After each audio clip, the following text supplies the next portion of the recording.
hydraulic kit. This is going to add the, this is the diverter valve. This isn't like a true third function. This is actually going to take it off. I think your curl cylinder, just the solenoid just moves it from one circuit to the other circuit when you pull the trigger on the joystick, and that allows you to use your front implement, so you can just, you know, open and close the clamshell on the root rake. So it comes with everything that you need within the kit, all the hoses, stuff like that. As I said earlier, I am going to need to shorten 2 of these hoses that go to the coupler that's supposed to be underneath the floorboard. And then I was looking at, I ended up buying, see, because I anticipated eventually getting a snowblower, and I want to put a one of those electric chute actuators on it. So I was looking at, this is the 3/4 and the Deere construction joystick handle, and there's a 3-switch part that goes in here. This right here. So what I was planning on doing is wiring up a couple switches that would go inside this. So the Summit one just has the trigger. So that will change you over from the solenoid. It'll change you over from your standard curl circuit to the front implement circuit. And when I was looking at this, I was kind of watching Hydros Plus, and they were looking at building a circuit board that goes behind this, so that you could either make these switches on-off or momentary. So what I was looking at doing is me either buying one of theirs or maybe building one myself. What I'd like to do is make the front button. I've seen some things where people turn that into a horn. I'll make that the switch for the third function, so that you can push that and then move the joystick so that you can close the clamshell or, you know, retract the cylinder or whatever on the front third implement. And then this, I would probably going to use for the actuator on the snowblower. So this will just be like an up and down switch. I'll wire it up to a 3M plug up front, and that way I don't end up having to use something like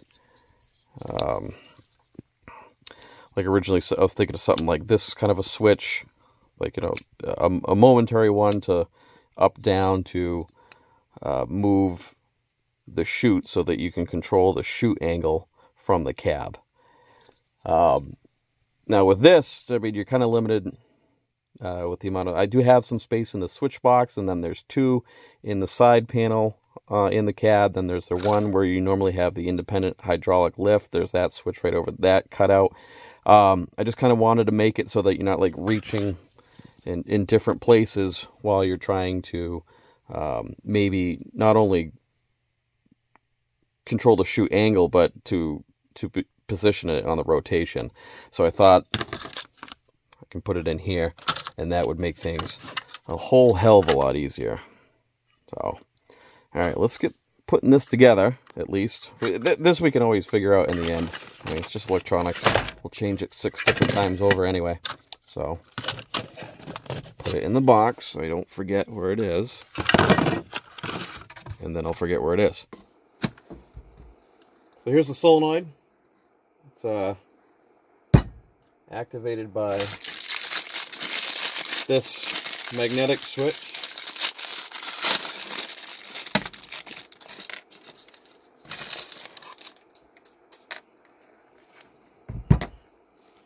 Which is controlled by the joystick.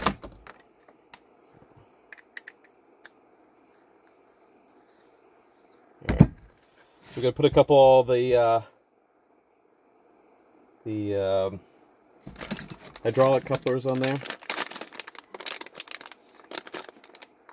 Your front ones for the front of the tractor. Those go in a little block that sits on the cross beam.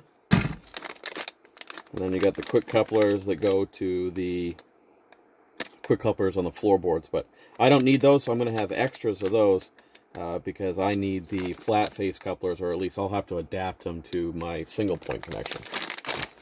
All right, let's get these put in there.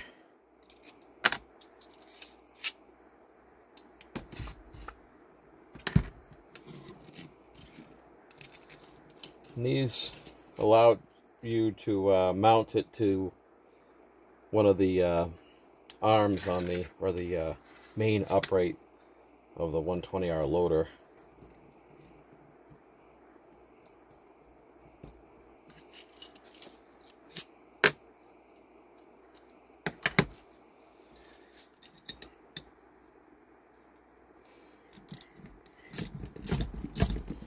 Just tighten those up enough so I don't lose them for right now. Though my luck, I will. And then we'll fasten these down when we get them on the tractor. You know, that's really frustrating. With so I have a set of crescent resonators, and I need an 18 millimeter and a 20, both of which the set does not have. So yeah, I can get my adjustable. I was kind of hoping I wouldn't have to. Whatever. Okay, here's the quick coupler I was talking about that I have on my 120R loader. So everything is just attached to this. You just a single point quick coupler, pull up on this, and then everything comes, boop, pops right off. You don't have to go down below the cab. These are all hard lines. Now that solenoid is supposed to sit on the inside right here. There is a bracket for the single point to hang on. I don't know if that's going to clear it. We'll take a look. It might not clear it. We might end up having to take this off. It's just a couple of bolts that are on there holding it on, and I haven't really used it anyway. Usually when I take this off, I've only taken the loader off a couple times since I got the tractor, because I only got it a couple months ago. I usually just sling it over the arms on that when it's on the parking stand. So I don't think that's going to be too much of an issue. Okay, the other thing we're going to have to look out for while I'm installing this is you don't necessarily have the clearance right now, because this mounting arm for the single point connection, this is normally not here. This bracket is not normally here on the 120R loader, so that is going to be kind of obstructing us to go. We're routing our hoses this way, so that way when it comes up on it, we don't want to end up having to get caught on this. So we're going to have to dry fit this valve body to see where we're going to end up having to try and reroute some of these hoses. We might end up having to shorten quite a few of them. I'm going to have to do some poking around on the internet with that bracket for the single point. I just don't see how. I mean, there's maybe a 1/2 inch of clearance between the fitting and the hard lines for the single point, so I'm not even going to be able to get a hose in there. I mean, you got to get a 90-degree bend on that hose with those fittings. They're going to end up hitting this mast arm, or this single point connector arm, and you're not going to be able to take it on and off. I really don't want to end up having to put that bracket out here on the outside. I think that's just going to invite trouble on either getting it pinched or whatnot. I'm just going to take a look online and see what everybody else has done. Maybe reach out to Summit. Because yeah, I guarantee you when you come in, so this single point stays here. It's on the mounting brackets for the loader. When you go to pull away, you're going to end up ripping all this stuff off, and then when you go to put it on, whatever you didn't rip off taking it off, you're going to rip it off putting it in. So like, I don't even think the wiring harness would clear. No, it wouldn't clear that. I wonder if I could put it on the back side.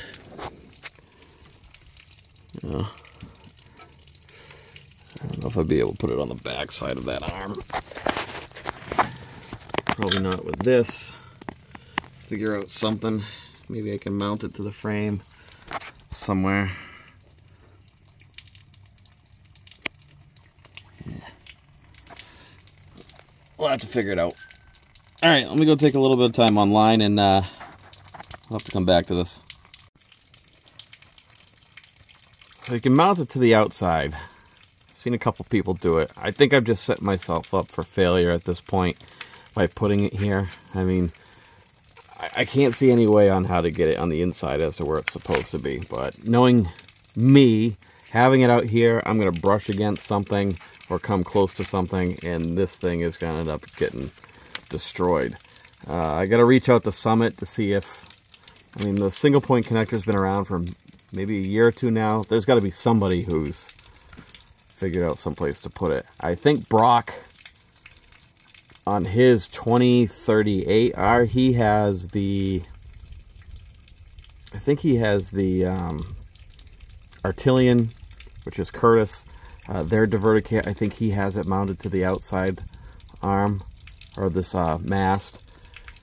But one of the things I had looked at, just real briefly, like, is maybe making a bracket and putting it on the kickstand.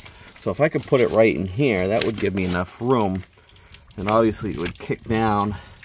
The only thing I would have to just make sure is when you release the latches for the loader mast, that when you move the thing forward and the kickstand goes down, that it doesn't come into contact with the tire. I might try and rig something up to see if I can get it to go in there. Maybe some like exhaust pipe clamps, that might work, and it could mount like right here. I mean, there's plenty of room for the hose at that point, and I don't have to worry about ending up clipping it. So the only thing I'd be worried about is when it comes down is hitting the tire. But if we even, maybe I could put like a plate on there, and it can, yeah, I could probably do that. Get some exhaust clamps, clamp a piece of steel on there, and then these brackets can clamp around that steel, and then that would keep the bottom of this part right here. That should be up high enough that if it's above the kickstand, shouldn't have any contact with the tire. Maybe we'll take a look at that. I'll at least reach out to Summit, and we'll see what they have to say. I put some posts out on some of the groups to see if anybody else has had any different situation. I want it to look cleaner. That's just an OCD thing for me, but I know having it right there, I'm going to be like, I'm going to cut something close, and that's just going to get sheared right off, and that's not going to be cheap to replace. I prefer to not have to do it if I don't have to. All right, so I got some time to spend on the internet and take a look at this, and get out of the sun here. I made this bracket. So this is just a bracket that I put through there's a couple holes here where the single point connector holder arm is that I really never even use. It's just a piece of 1/8" plate. Yeah, it looks about an 1/8" plate. Painted, primed it, drilled it for some holes to fit the spool on there, and everything works great. So took me probably about an hour to just bang it out. Mounts on there perfectly, doesn't get in the way when you're trying to move the loader on and off. The only thing I might do is, these are the original hoses from John Deere for the single point. Again, the Summit hoses are a little bit more, they're like these wear guard hoses that are a little bit more stiff, and I don't really like them. The hydraulic shop down the street does Parker fittings and Parker hoses, so probably what I'll do is I will take the original John Deere, the yellow and the green hoses that went on here, that will go down to here. They just need this angled JST fitting, so I'll have them recrimp those with the proper ends, and then that way these are I like the Parker hoses much better. As you see, as I mentioned before, I got Parker hoses to replace the Summit ones to go to the front to hook up to the bulkhead fittings for the grapple. And this is a Homestead grapple. I like it. I like it a lot. It works out pretty well. So yeah, so that's that. That's the solution I got. So now it's not getting hung up on it.